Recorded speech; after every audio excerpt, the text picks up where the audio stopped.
নমস্কার বন্ধুরা, আজকে করব কষা কষা আলুর দম।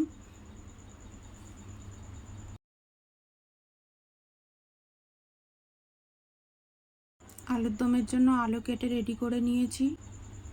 এদিকে পেঁয়াজও কুচিয়ে নিয়েছি, আদা রসুন বেটে নিয়েছি ছাড়িয়ে। কড়াই তেল দিয়ে দিলাম, আলুগুলোকে ভালো করে ভেজে নেব। এদিকে কিছুটা গোটা গরম মশলা বেটে নেব।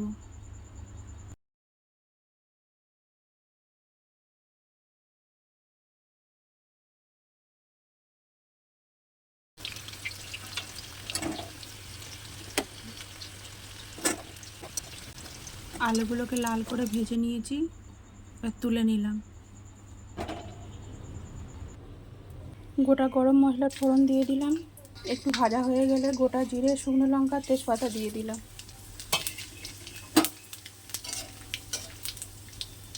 কেটে রেখেছিলাম পেঁয়াজগুলো দিয়ে দিলাম।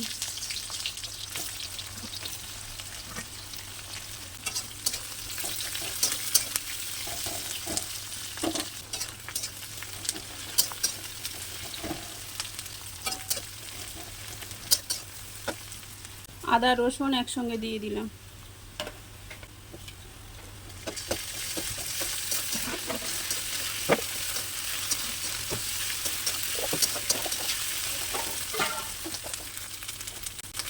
ভেজে রাখা আলুগুলো দিয়ে দিলাম।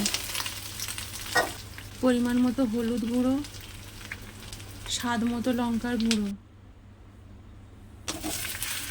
একটু নাড়াচাড়া করে নিলাম হালকা করে। এবার ধনে গুঁড়ো, জিরে গুঁড়ো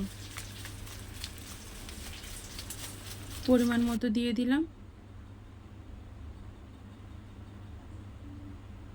অল্প করে জল দিয়ে দিলাম, নাহলে মশলাটা পুড়ে যাবে।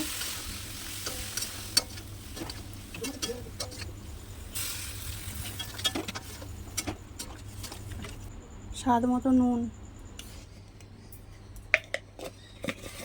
স্বাদ মতো চিনি। কিছুক্ষণ কষিয়ে আবার কিছুক্ষণের জন্য ঢাকা দিয়ে দিলাম।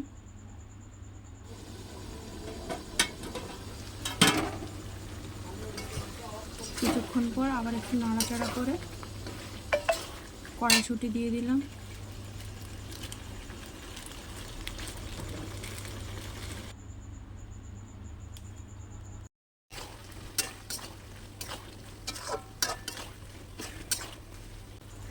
কষাতে কষাতেই আমার আলু সেদ্ধ হয়ে গেছে, দেখো।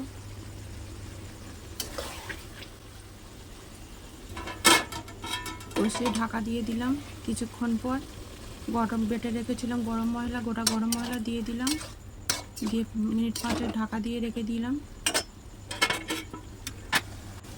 5 মিনিট পর কিছুটা ঘি দিয়ে দিলাম। আলুর দম হয়ে গেছে, কষা কষা আলুর দম। খেতে খুব ভালো হয়েছিল। এরকমভাবে করে খেয়ে দেখো, ভালো লাগবে।